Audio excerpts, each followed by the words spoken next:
Dear students, in today's lecture I will give you basic idea of boiler and boiler feed water. Generally हमारे syllabus में boiler troubles दी होती हैं, लेकिन जब तक हमें बॉयलर का बेसिक नॉलेज नहीं होगा तब तक हम बॉयलर ट्रबल्स को क्लियरली समझ नहीं पाएंगे. So this video is a must watch video before you go for boiler troubles. So let's start with boiler. So what is boiler? So boiler is a closed vessel used to boil fluid and this fluid is generally water. तो boiler के नाम से ही हमें समझ में आ रहा है कि ऐसा कोई वेसल होगा जिसमें हम कुछ बॉईल करेंगे और वो बॉयल जनरली हम लिक्विड करते हैं और वो लिक्विड वाटर होता है. Now these boilers are broadly categorized into two category, hot water boiler and steam boiler. तो फिर से हमें नाम से समझ में आ रहा है hot water boiler produces hot water only. तो ये जो हॉट वाटर बॉयलर्स होते हैं ऐसी जगह यूज़ किए जाते हैं जहाँ पर सिर्फ हॉट वाटर की रिक्वायरमेंट हो.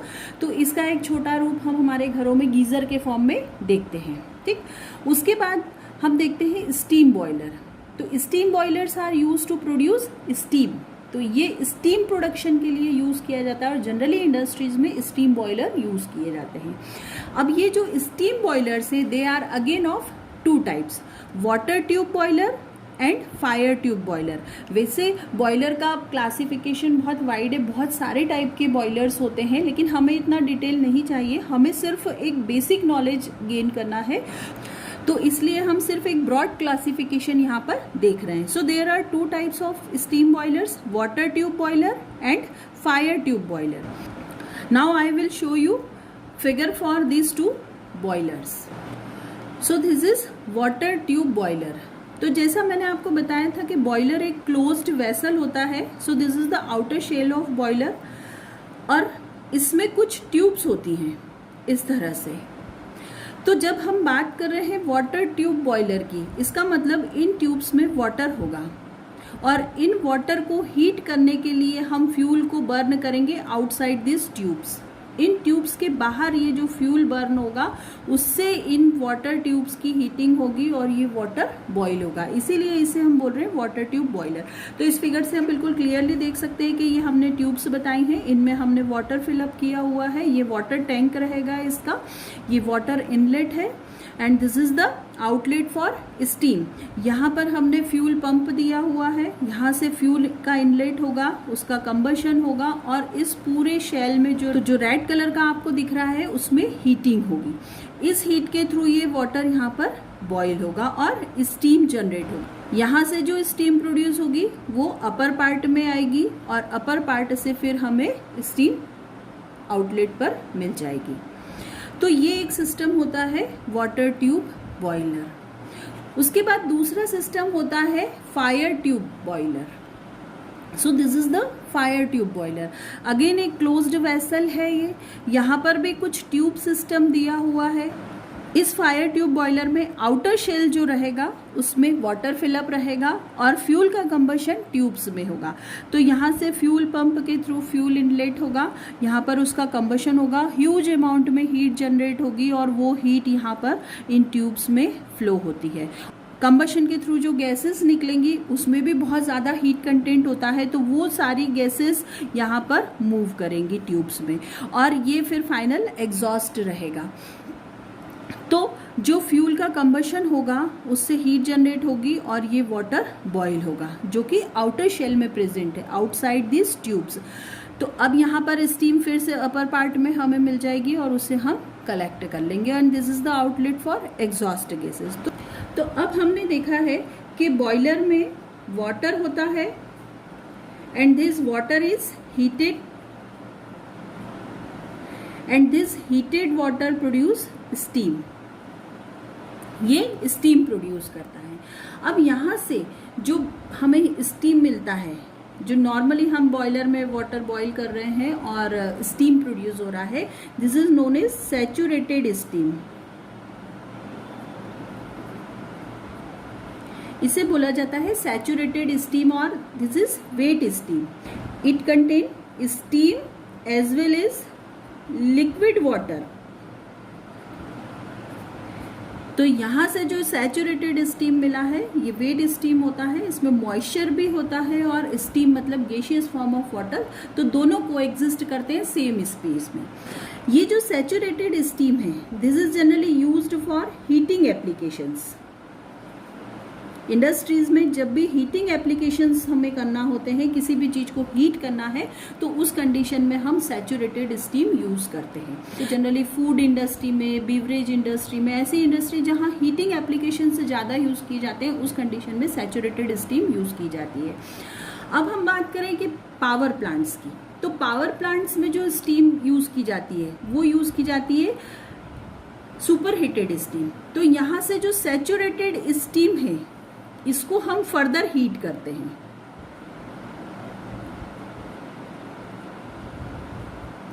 इसको आपने फर्दर हीटिंग करी तो मॉइस्चर रिमूव हो जाएगा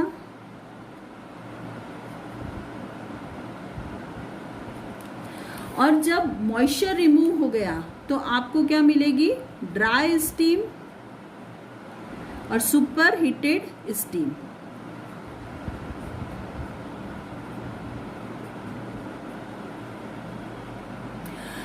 तो जो पावर प्लांट्स होते हैं उनमें सुपर हीटेड स्टीम यूज़ की जाती है। जो स्टीम प्रोड्यूस हो रही है बॉयलर से उसको सुपर हीटर्स में ले जाया जाता है, वहाँ से जो रिमेनिंग मॉइस्चर रहता है, जो वाटर ड्रॉपलेट्स रहती है उनको भी रिमूव किया जाता है और वो जो ड्राई स्टीम होती है, सुपर हीटेड स्टीम होती है, उससे हम क्या करते हैं, पावर प्लांट में टरबाइंस मूव करते हैं।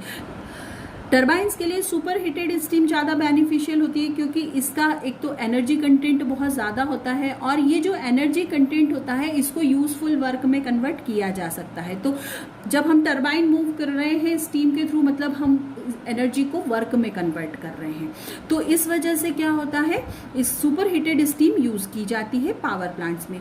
दूसरा एक रीज़न ये होता है कि सुपर हीटेड स्टीम में मॉइस्चर या वाटर ड्रॉपलेट्स बिल्कुल भी नहीं होती हैं।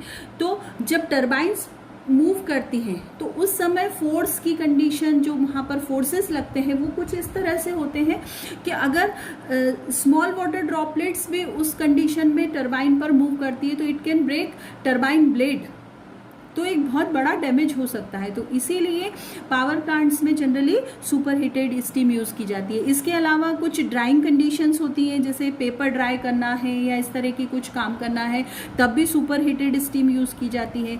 और इसकी एक और एप्लीकेशन होती है जो बहुत ज़्यादा कॉमनली हमने सुनी नहीं होती है, सॉइल स्टीमिंग। तो सॉइल स्टीमिंग से क्या किया जाता है, पेस्ट कंट्रोल किया जाता है। This is used for pest control of soil. तो यहाँ पर ये सुपर हीटेड स्टीम को सॉइल में फ्लो करवाया जाता है, तो उससे क्या होता है, पेस्ट कंट्रोल हो जाता है। पेस्ट कंट्रोल के साथ सॉइल स्टीमिंग का एक बेनिफिट और मिलता है कि ये जो ड्राई स्टीम सॉइल में फ्लो होती है, ये जितना भी उसमें ऑर्गेनिक मैटर होता है उसको कम्प्लीटली डिकम्पोज कर देती है, तो उससे सॉइल की फर्टिलिटी बढ़ती है, उसमें न्यूट्रिएंट कंटेंट ज़्यादा बढ़ जाता है।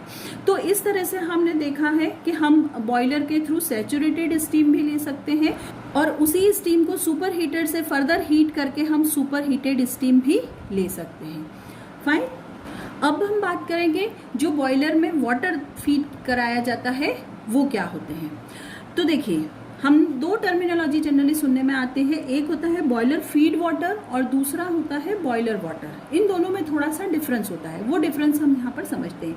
तो देखिए, वाटर सोर्स से हमें जो वाटर मिल रहा है that is the raw water. ये वाटर सोर्स आपका कुछ भी हो सकता है, रिवर हो गई या वेल हो गया, ट्यूबवेल हो गया, कुछ भी जहाँ से भी आप वाटर ले रहे हैं, इसका आप प्यूरिफिकेशन करते हैं और ट्रीटमेंट करते हैं। उसके बाद आपको जो वाटर मिलता है that is known is makeup water. अब ये जो मेकअप वाटर हमें मिला है इसे हमें बॉयलर में फीड कराना है। बॉयलर में हमें पता है कि स्टीम जनरेट होती है। अगर ये स्टीम सैचुरेटेड स्टीम है तो इसे हम कंडेंसर में लेके जाते हैं और इसे कंडेंस कर दिया जाता है, मीन्स वापस से इसे लिक्विड फॉर्म में कन्वर्ट कर लिया जाता है। जो लिक्विड फॉर्म में कन्वर्ट हो गया उसे बोला जाता है कंडेंसेट, है ना। तो ये जो कंडेंसेट है इसको इस मेकअप वाटर में मिक्स कर दिया जाता है। तो यहाँ से हमें जो हमारा वाटर सोर्स है उससे मिला मेकअप वाटर और यहाँ से एक लाइन हमने दी रिटर्न कंडेंसेट की, तो यहाँ पर इसमें कंडेंसेट मिक्स हो गया। अब ये जो मेकअप वाटर और कंडेंसेट मिक्स हो गए हैं, इसे बोला जाता है बॉयलर फीड वाटर। और ये वाटर कौन सा वाटर है, जो जस्ट अब बॉयलर में एंटर होने वाला है, अभी ये बॉयलर में एंटर नहीं हुआ है। तो आउटसाइड द बॉयलर जो वाटर रहेगा, जिसमें मेकअप वाटर है और ये कंडेंसेट है, तो इसे क्या बोला जाता है, बॉयलर फीड वाटर। और जब ये वाटर बॉयलर के अंदर चला गया, इनसाइड द बॉयलर, तब इसे बोला जाएगा बॉयलर वाटर। फाइन। तो इस तरह से बॉयलर फीड वाटर और बॉयलर वाटर, ये दो टर्मिनोलॉजी हमें ध्यान रखना होती है। अब हम जब बात करते हैं इनकी क्वालिटीज़ की, कि बॉयलर फीड वाटर की क्वालिटी क्या होना चाहिए और बॉयलर वाटर की क्वालिटी क्या होना चाहिए, तो इसके जो पैरामीटर होते हैं वो अलग अलग होते हैं। जैसे बॉयलर फीड वाटर में total hardness low pressure boiler के लिए less than 10 ppm, high pressure boiler के लिए 0.5 ppm, पीएच रेंज जो होती है 8.5 to 9.5 होती है। ऑक्सीजन कंटेंट अगर हम बॉयलर फीड वाटर में देखें तो it should be less than 0.1 ppm for low pressure boiler and it should be less than 0.01 ppm for high pressure boiler. तो इस तरह से ये जो बॉयलर फीड वाटर है, इसके पैरामीटर्स अलग होते हैं, और ये जो बॉयलर वाटर है, इसके पैरामीटर्स अलग होते हैं। बॉयलर वाटर के लिए जैसे हम बात करें तो टोटल हार्डनेस यहाँ पे नॉट डिटेक्टेबल, मतलब यहाँ पर it is required that total hardness should be nil, बिल्कुल नहीं होना चाहिए टोटल हार्डनेस। इसी तरह से बॉयलर वाटर में अल्कलिनिटी होना चाहिए, तो total alkalinity low pressure boiler में 700 ppm तक मैक्सिमम हो सकती है और हाई प्रेशर बॉयलर में 300 ppm तक मैक्सिमम हो सकती है। PH range low pressure boiler में अप टू 12 हो सकता है, हाई प्रेशर बॉयलर में 10.5 to 11 होता है। यहाँ पर हमारी अल्कलिनिटी की रिक्वायरमेंट इसलिए है क्योंकि हम बॉयलर में कोरोजन नहीं चाहते हैं। तो अगर वाटर अल्कलाइन नेचर का होता है तो वो कोरोजन को प्रिवेंट करता है। Corrosion is a type of boiler trouble. तो इस तरह से हमने देखा कि बॉयलर फीड वाटर के पैरामीटर्स अलग होते हैं और बॉयलर वाटर के पैरामीटर्स अलग होते हैं। बॉयलर फीड वाटर और बॉयलर वाटर के जो डिफरेंट पैरामीटर्स है, उनकी मैक्सिमम लिमिट क्या है, वो आप इस टेबल में देख सकते हैं।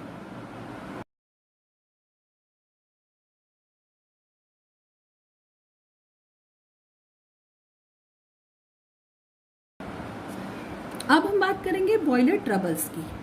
तो if we use impure water और unsuitable water in boiler, then it will create some problems or troubles, and these are known as boiler troubles or boiler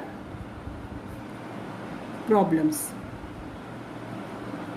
So boiler troubles or boiler problems are the difficulties which come across during the operation of boiler, and these boiler troubles generally increases with operating pressure of boiler. तो जितना ज़्यादा high pressure पे boiler operate होगा उतनी ही ज़्यादा ये boiler troubles बढ़ती जाती हैं।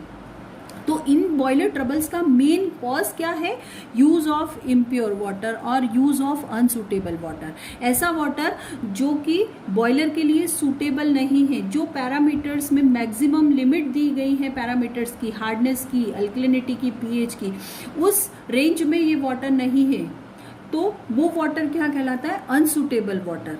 इस तरह का वाटर अगर यूज किया जाता है बॉयलर में तो वो बॉयलर ट्रबल्स क्रिएट करता है। अब जो मेन बॉयलर ट्रबल्स होती हैं उनमें सबसे फर्स्ट होगी scale and sludge formation.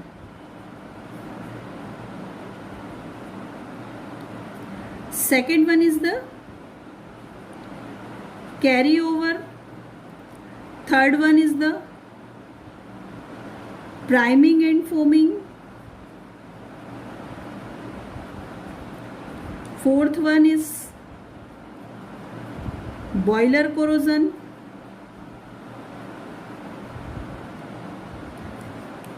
Fifth one is caustic embrittlement. So these are the main boiler troubles which we face if we use unsuitable water in boiler. तो इनके बारे में हम डिटेल में नेक्स्ट लेक्चर में डिस्कस करेंगे। तो स्टूडेंट, अगर आपको ये वीडियो अच्छा लगा है तो इसे लाइक कीजिएगा, शेयर कीजिएगा और मेरे चैनल इजी इंजीनियरिंग केमिस्ट्री को सब्सक्राइब कीजिएगा। Thank you.